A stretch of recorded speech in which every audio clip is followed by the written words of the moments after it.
Good morning, everyone. Welcome to our English Maritime course. For today, we are now on our week 72, day 1. This is requested by the Gimyang Shipping Seafarers. This is your instructor, Elaine. For today, it's still part of our maritime English for medical emergencies and terminologies.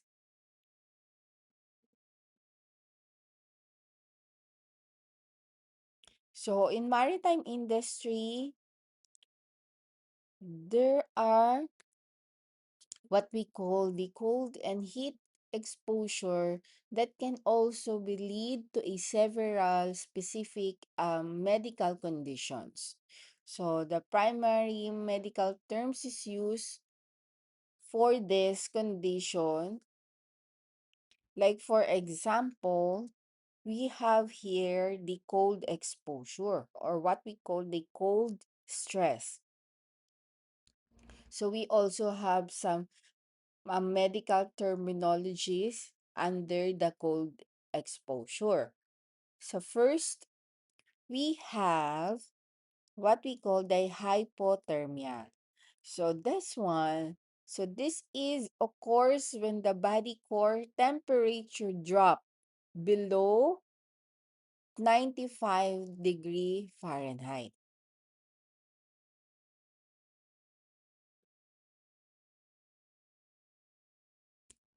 So hypothermia when the body temperature drops. So in maritime context, this is particularly a risk with cold water immersions in a man overboard situations. And then we have also what we call the frostbite. So the frostbite, so this is an injury that occurs when the skin and underlying tissues freeze. Also, most often they affecting the extremities like fingers, toes, ears, and the face. So these are the one or the body parts that's really most exposed to the higher level of cold or freezing. And then we have the immersion foot or what we call the trench foot. So this is a non freezing injury resulting from a prolonged exposure of the feet to wet and cold conditions. So it can occur even at the temperature as high as 60 Fahrenheit if the feet remain wet.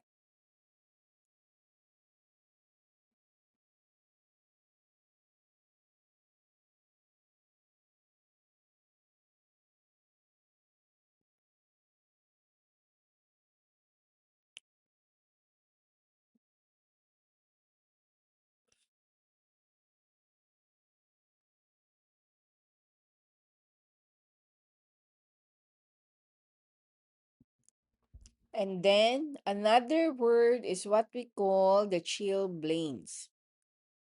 So these conditions, it involves the inflammations of a small blood vessel around or after the repeated exposure to the temperature just above the freezing, causing itching, red patches, and also the swelling.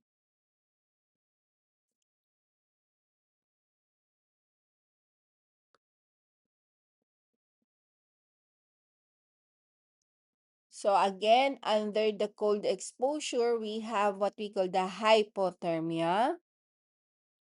We also have the frostbite, and then the immersion foot or trench foot, and lastly, the chilblains.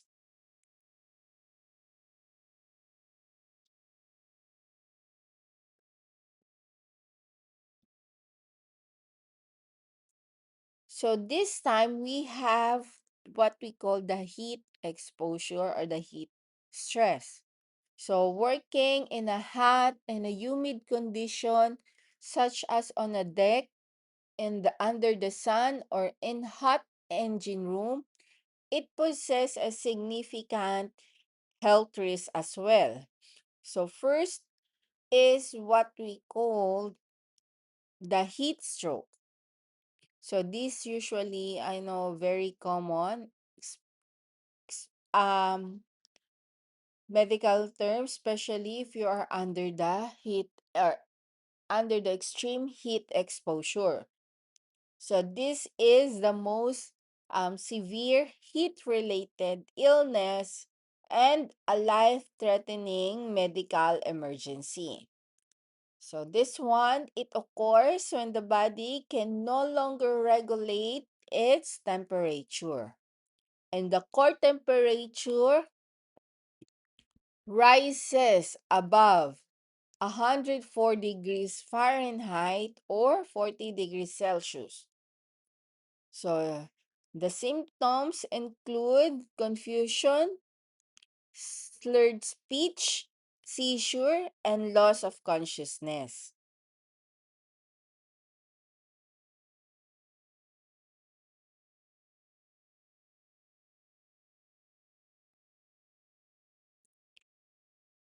Then another one is we have the heat exhaustion. So this condition, it results from the body losing an excessive water and salt through heavy sweating. So the symptoms of this, it includes the headache,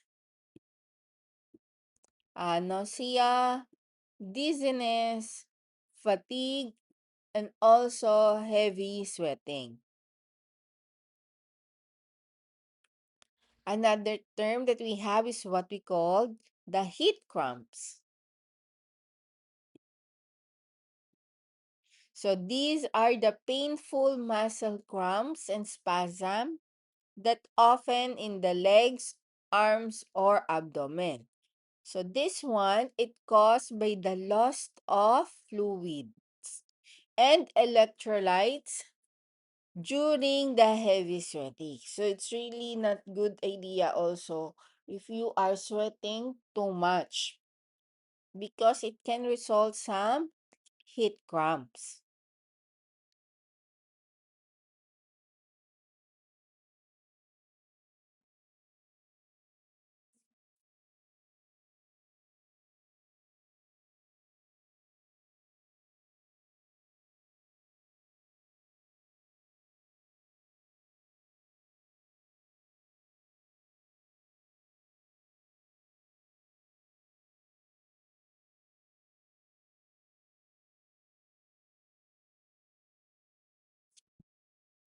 Another medical term that we have is what we call the heat rash or the prickly heat.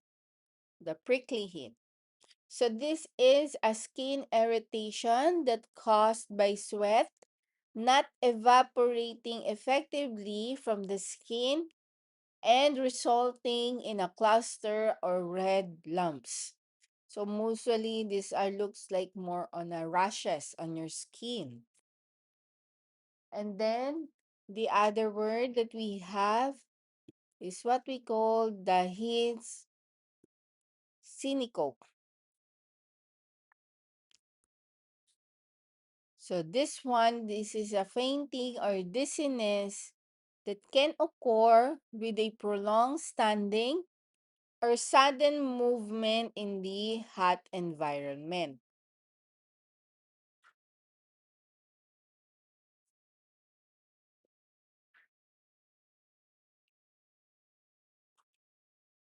Then another word, lastly, under the heat exposure is what we call the rhabdomyolysis.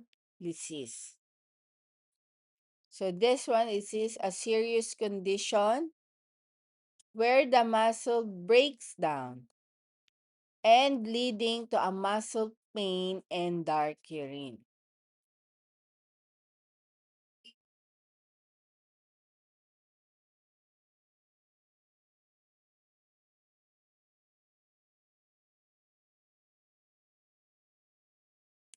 So the environmental emergencies are very common at the sea. So you need to report any if there's a patient's skin condition during the hot or dry, pale or clammy.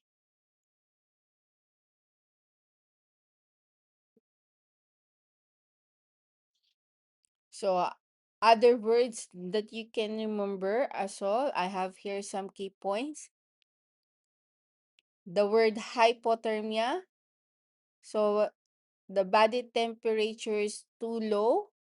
So the patient is shivering, pale, and drowsy.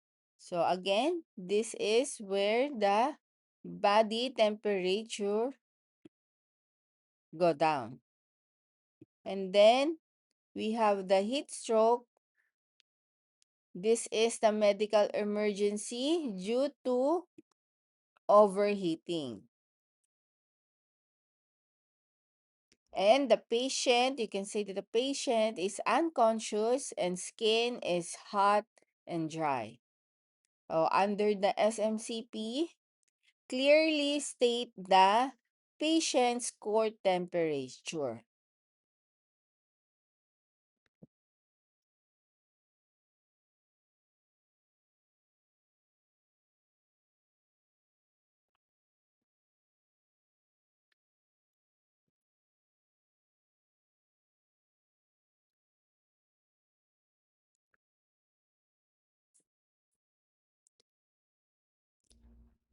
So I have here now the common respiratory emergencies and condition in their medical terms.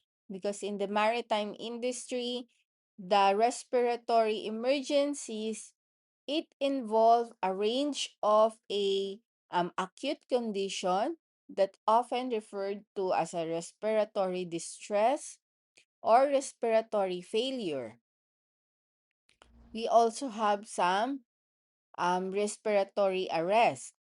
So this can result from a general medical conditions, occupational hazards, or diving related incidents.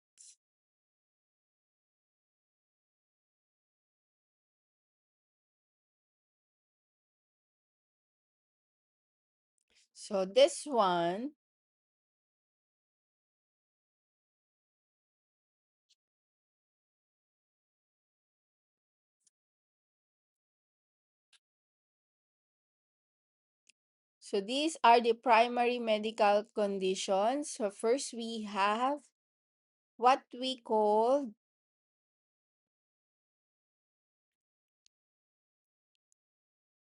the acute respiratory failure. So this is a very life-threatening conditions where the lungs cannot adequate oxygenate the blood or remove the carbon dioxide.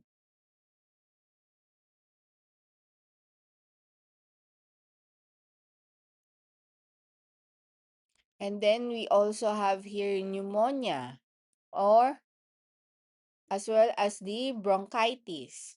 So this is the infection of the lower and upper respiratory that often among the frequent conditions. So this is requiring a medical attentions and antibiotics at the sea.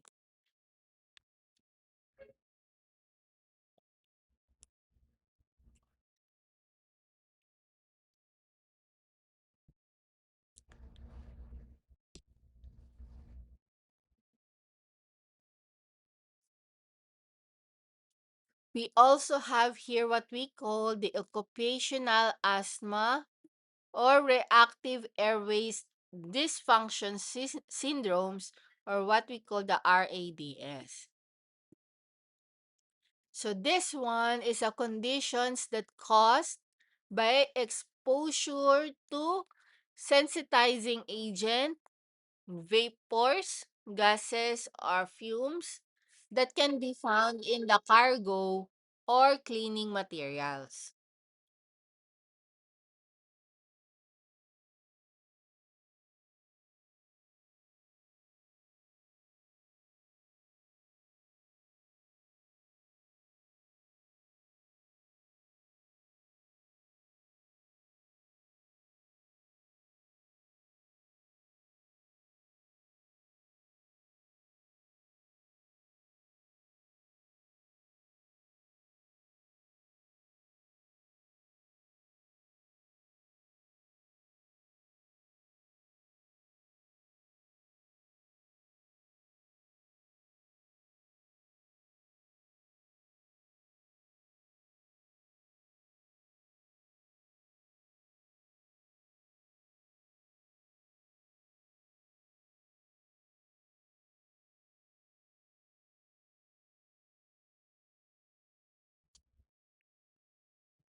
Another word that we have is what we call the chemical pneumonitis.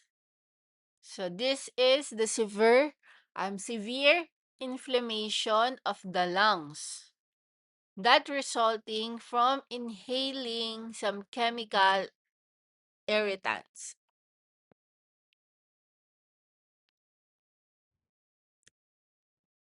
And then we have some chronic obstructive pulmonary disease, or what we call the COPD.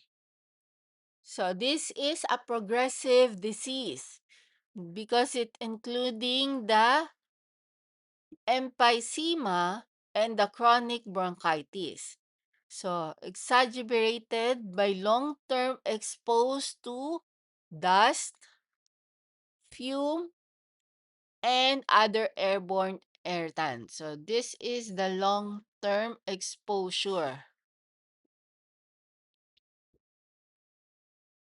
And then we have another term, what we call the pulmonary edema.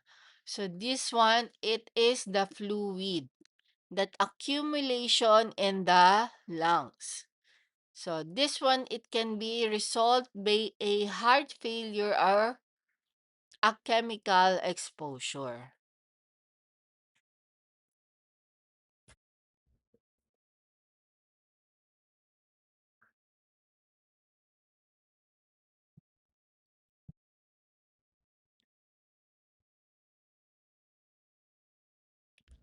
Another term we have is what we call the pulmonary embolism. So this is the blood clot in the lung artery. So this is the serious and potentially fatal for emergencies. And then we have the pneumothorax, meaning that it is the collapsed lungs. So this one can be caused by a trauma or underlying disease.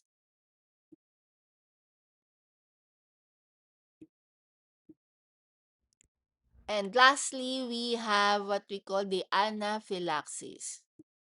So this is the severe, potentially fatal systematic allergic reaction that causes acute airway obstruction and bronchoconstriction. So this is caused by the allergy.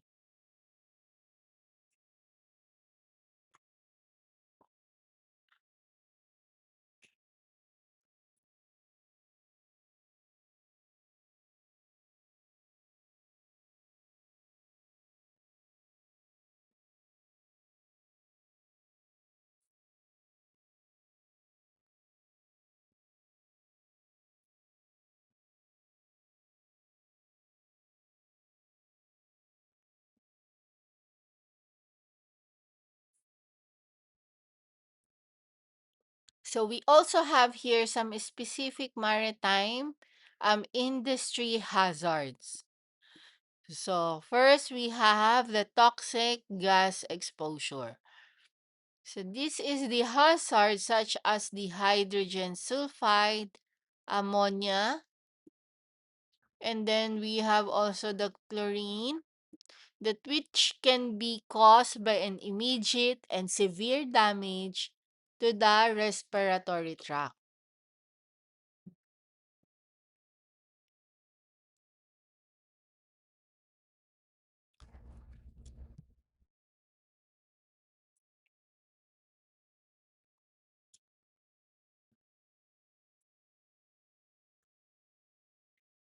So next is what we call the VOCs, or volatile organic compounds. So this is the vapors from the crude oil, solvent, and other industry or industrial substance that present a constant risk. So this is like the steam.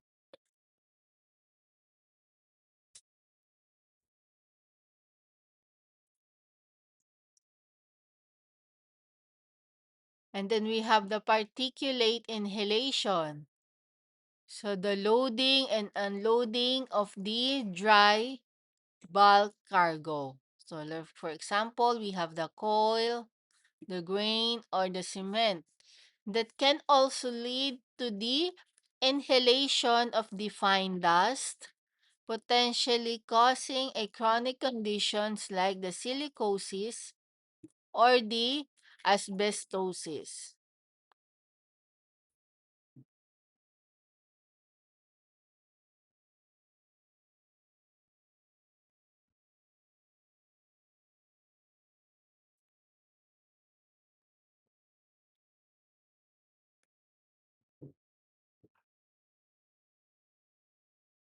And then we have another term, what we call the oxygen deficiency atmospheres. So this is the enclosed space on the vessel that may be or may have the oxygen level that below the safe threshold of a 19.5% and requiring the atmosphere supplying respirators and strict safety protocols.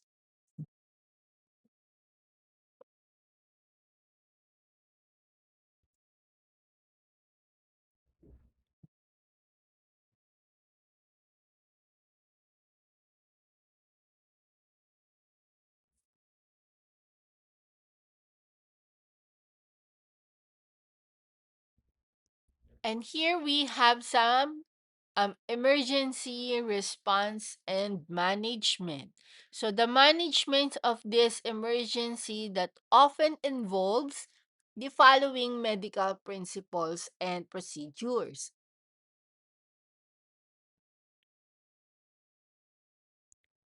So we have here the primary survey or what we call the ABCS. So immediate assessment and management of the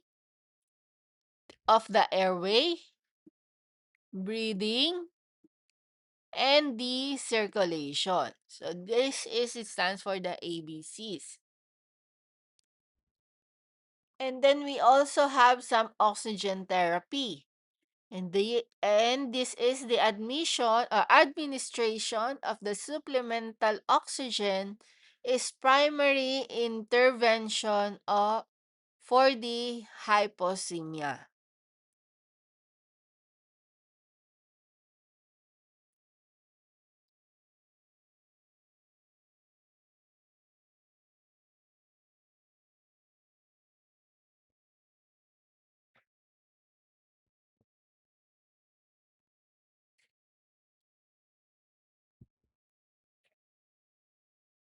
And we have the medication. So yes, this is the use of bronchodilators. So to open up your lungs. So for bronchoconstrictions and appropriate antibiotics and infections. So most of the bronchodilation or dilators, this is the medicine like a tablet that you can take, and sometimes this is the or a medicine that can be used for inhalation or inhale just to open up your lungs to improve your breathing.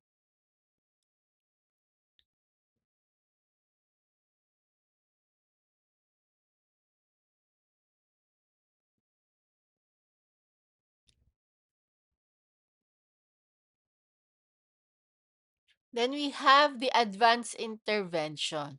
So in the severe case of the respiratory failure, advanced life measure or support measures including the mechanical ventilation or even extracorporeal membrane oxygenation not might be considered because through this typically requires a medical evaluation to a specialized center.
Still part of the medical emergency is what we call the medical evacuation. So for some critical emergencies that exceed the onboard capacity, the patient requires some urgent evacuation to a hospital or a long-term care facility ashore. We also have here the telemedicine. So, due to isolated nature of the maritime operations, the immediate guidance from the onshore medical professionals via telecommunication is crucial for onboard medical personnel. So, this is usually or often nautical officer with a first aid training.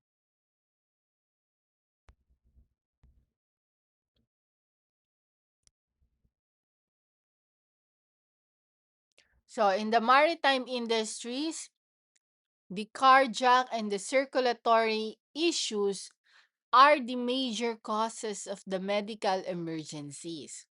So, disembarkation and death, they often link to occupational stress and lifestyle factors.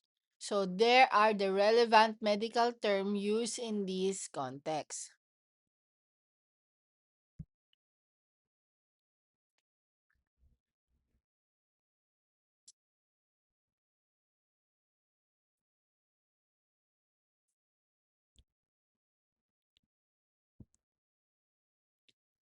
So, the medical evacuation or the key points, shortness of breath is what we call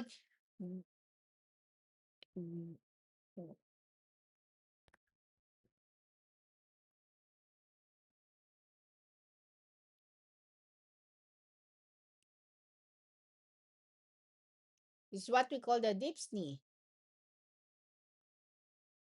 And then we have the choking or the airway obstruction. And under the SMCP, the patient, you can say that the patient is unable to breathe or the patient's lips are blue. And you can say also that I suspect inhalation of the toxic fume.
We have here also again other some common conditions and events.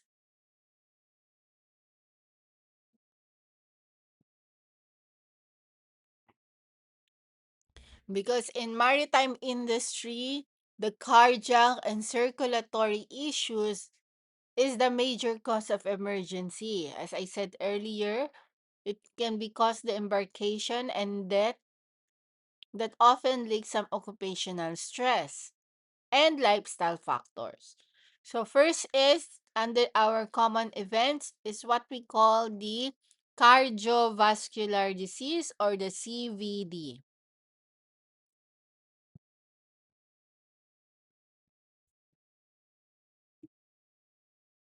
So this is the general term for a conditions that affecting the heart or the blood vessels.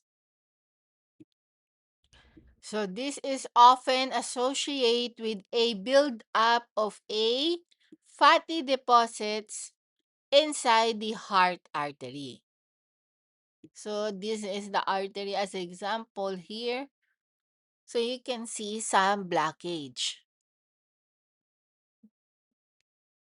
And then we have here the ischemic heart disease, the IHD, and the coronary artery disease, or the CAD. So this is the condition resulting from a reduced blood flow to the heart vessels. So typically due to a narrow artery or narrow coronary arteries. Here, as you can see here in the picture.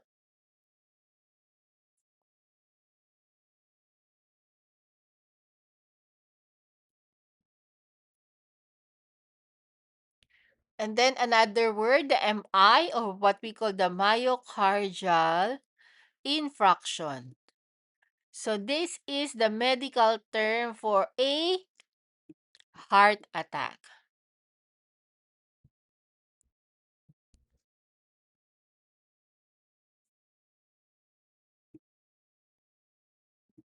So which occurs when the blood flows to a part of the heart is completely blocked. So completely blocked, causing the heart muscle damage. So again, myocardial infarction, or what we call the heart attack. And then we have also some cardiac arrest, and then sudden cardiac arrest, or the SCA. So this condition where the heart suddenly stop or unexpectedly stop beating effectively due to an electrical malfunction, or what we call the arrhythmia, that leading to a unconscious and cessation of a normal breathing.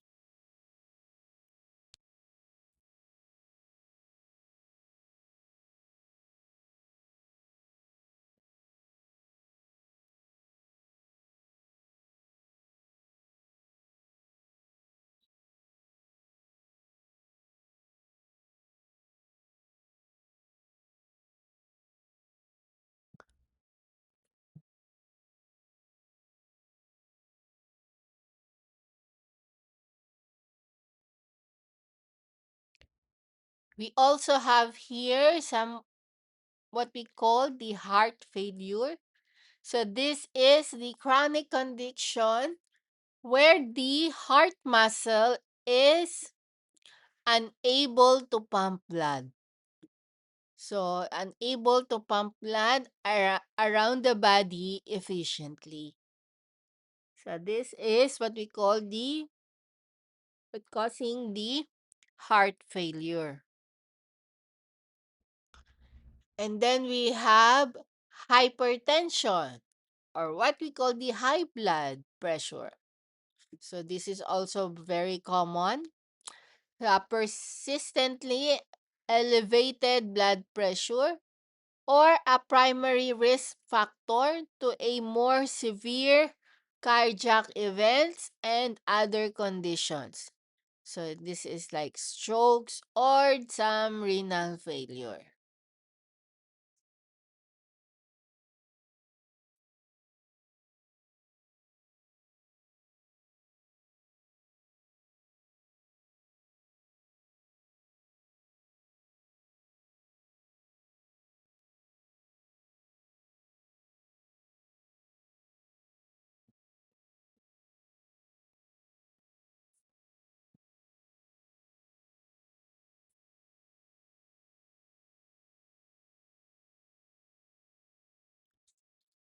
Another term that we have is what we call the angina pectoris. or angina pectoris. So this is the medical term for a chest pain or discomfort due to a a heart disease. So this is indicating that the heart muscle is not receiving some enough oxygenated blood. And then we have again the arrhythmia. So the irregular or abnormal heart rhythm. So like this. Sige. Which can be a symptoms of the underlying heart disease and potential trigger for a sudden cardiac arrest. So, irregular or abnormal heart rhythm. And lastly is what we call the aneurysm. So this is a sac-like protrusions or a bulk, as you can see here,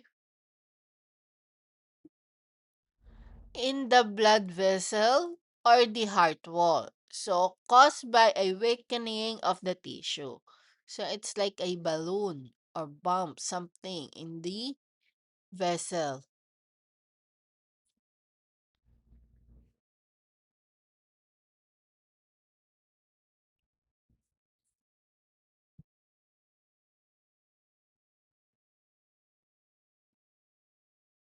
So, we have here now the some key risk factors to consider. So, first is what we call the hyperlipidemia or the hypercholesterolemia. So this is the high levels of lipids or what we call the fats or cholesterol in the blood contributing to the antero atherosclerosis.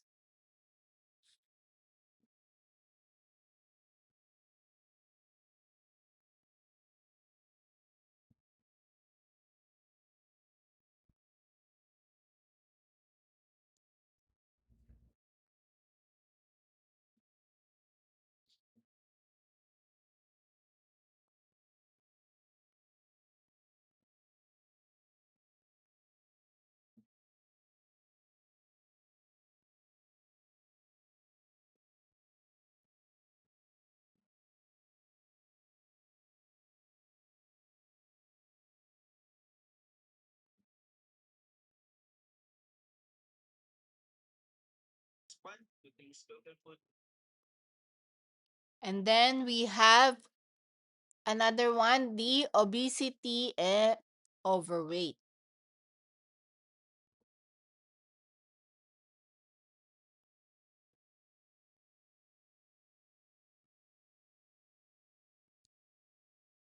So this measures by the body mass index or what we call the BMI. So these are significant risk factors that often link to a unhealthy diets and lack of physical activity on board ship.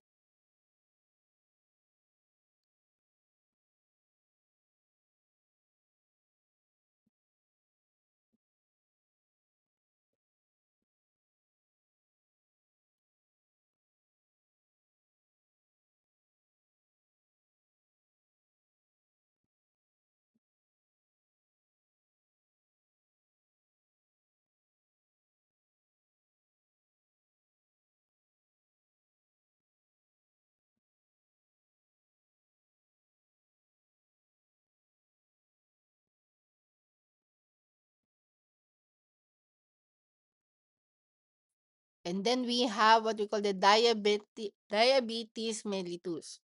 So this is the metabolic disorder affecting some blood sugar levels, which is the major contributor to the CVD.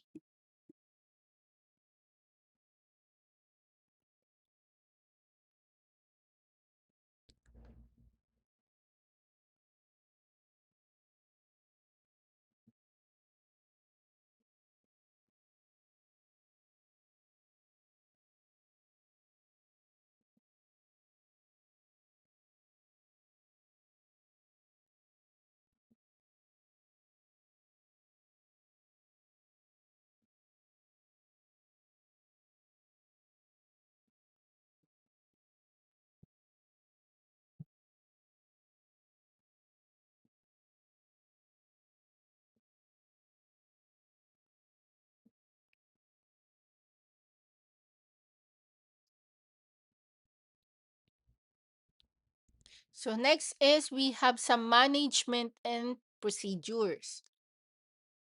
So we have the cardiopulmonary resuscitation, or usually as known as the CPR. So this is the emergency procedure used when the heart stops. Then often delayed at the sea due to a limited medical professions or professionals. Then we have the AED, or the automated external defibrillator. So this is the portable device used to deliver an electric shock or defibrillation to restore a normal heart rhythm in case of a sudden cardiac arrest. And then we have the telemedicine or telemedical assistance. So the TMAS. So use of a telecommunication technology to provide and a remote medical consultation and advice to ship at the sea. And next is the PEME, or the Pre-Employment Medical Examination. So this is the mandatory health screening for seafarers to detect the underlying conditions and assess the fitness for duty, including the cardiovascular risk factors.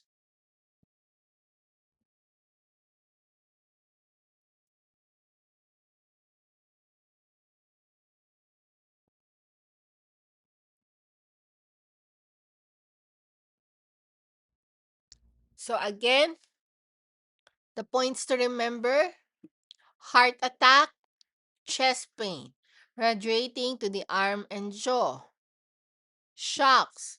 So this is caused by a low blood pressure or weak pulse and confusion.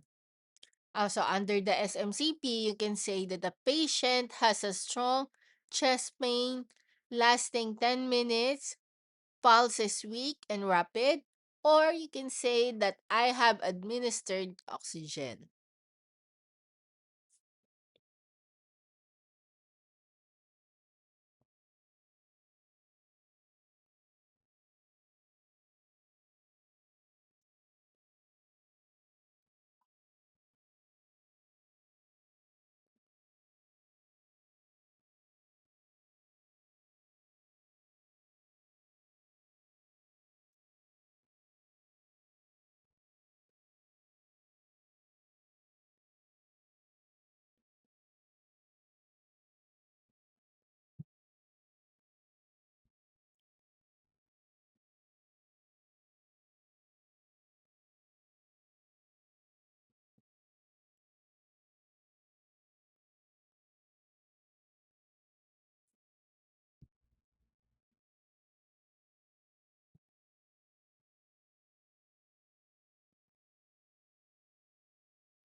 So next we have some abdominal or internal issues also.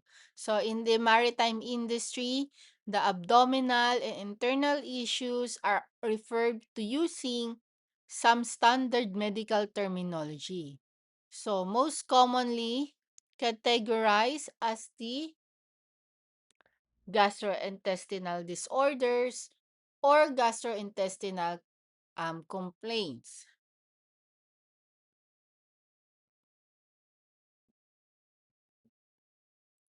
So I have some specific medical terms that frequently encountered in the maritime context.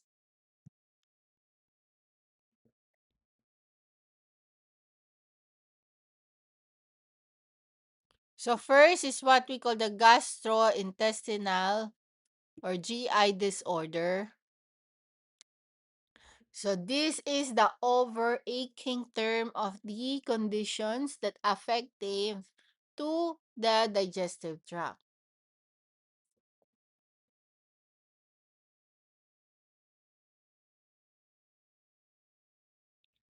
And then we have what we call the appendicitis. So this is the inflammation of the appendix, that leading cause of emergency and medical evacuations. We also have what we call the hernia. So this is the condition where an internal part of the body pushes through the weakness of the muscle or surrounding tissue wall. So this is often caused by heavy lifting and results in the bowel poking into a groin or stomach area. So the specific types like the inguinal, femoral, umbilical, and hiatus hernias are also specified. And then we have what we call the peptic ulcer. So this is also very known. So this is the sore in the lining of the stomach or duodenum, which can be caused by stress, irregular diet, or Helicobacter pylori infection. So this is the ulcer. So most of these are I know you know those you heard those terms like the appendicitis, the ulcer. So very known gastro internal issues.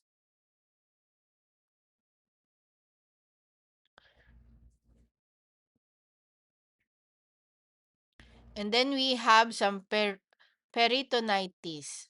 So this is the inflammation of the membrane lining of the abdominal cavity.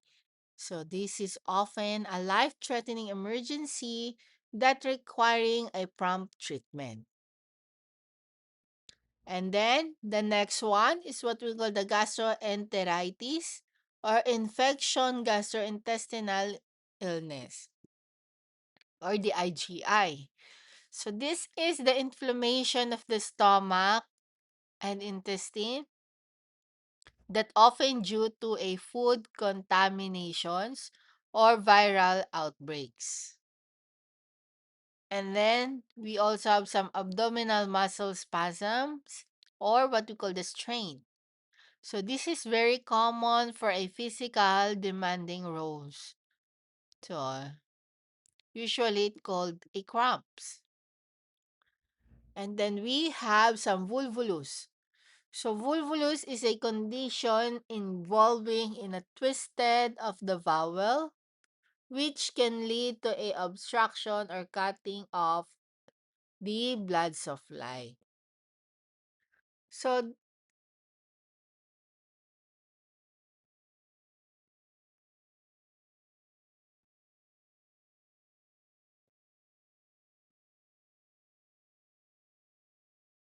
so in official reports and medical guidelines, so these conditions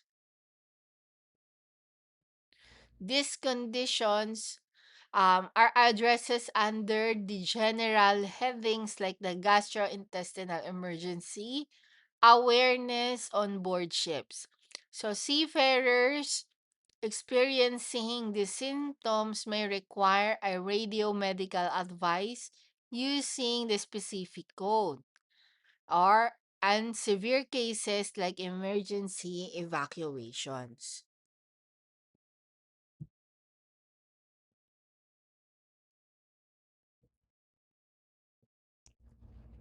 So you just have to remember we also have you need to pin the or pain location. Is it the upper right quadrant or the lower left quadrant of your abdomen? Symptoms also the vomiting, diarrhea, abdominal rigidity. And under the SMCP, you can say that the patient is complaining of a severe pain in the lower abdomen.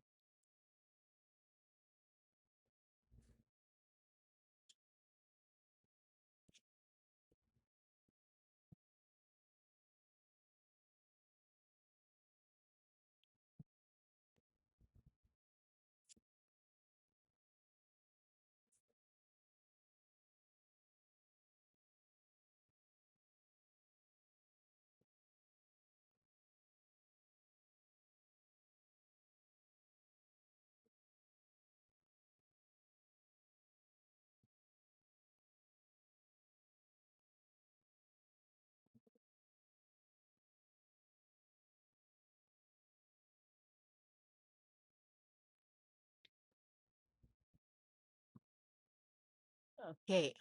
So psychological emergencies in the maritime industry, it includes the wide range of mental health. So most notably, the suicidal ideation or attempts, the acute anxiety and depressions, post-traumatic disorder or the PTSD, and some other psychotic episodes. So these conditions are often culminations of unique, intense, and prolonged stressors inherent to a seafaring life. So I have here some common psychological emergencies. So first is the suicidal idea or attempts. So, this is a major concern, with the studies reporting that up to 20% of the seafarers have considered the suicide. So, the isolation and the feeling of being trapped on a vessel can make a suicide seem like a viable, albeit tragic, and a solution to the overwhelming problems.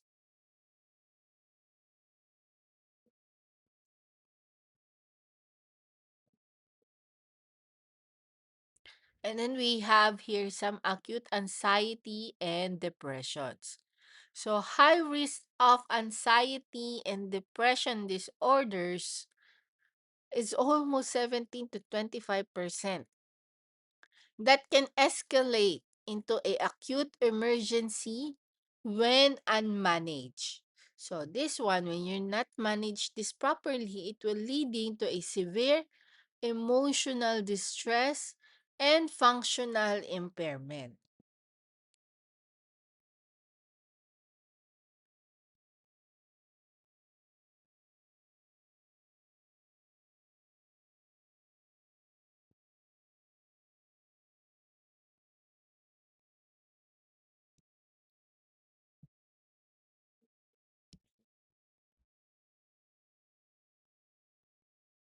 So next is the PTSD. You all know this, the post-traumatic stress disorder.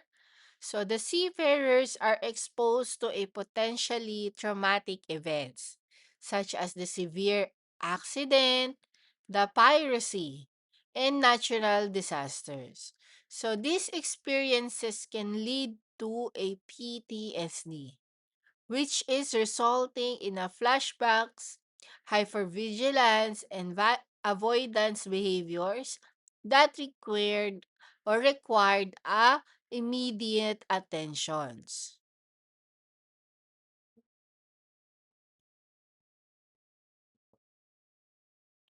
We also have here some psychotic episodes. So this is the stream cases a prolonged stress and social isolation.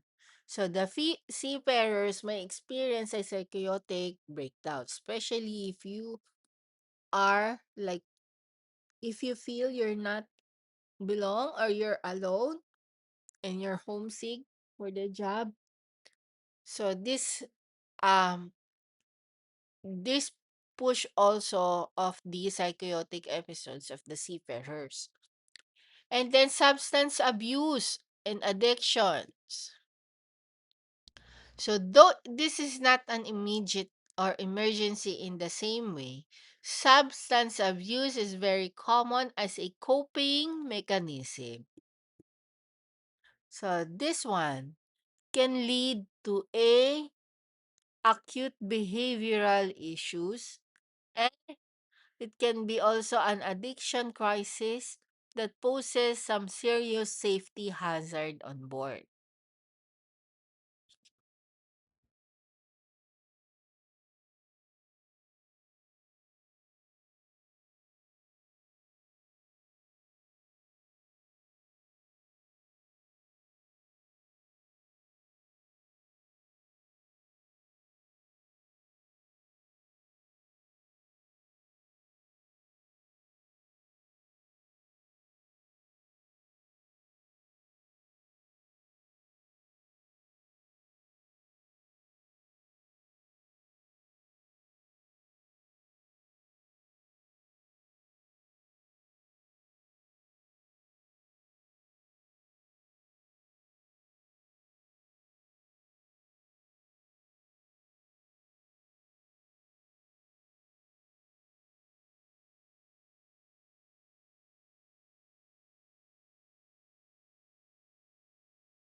So there you are.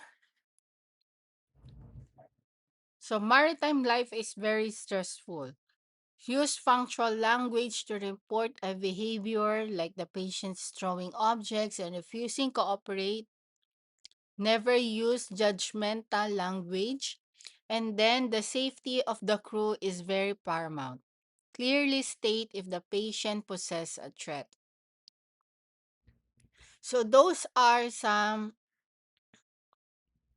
still part of our medical emergencies under the maritime industry.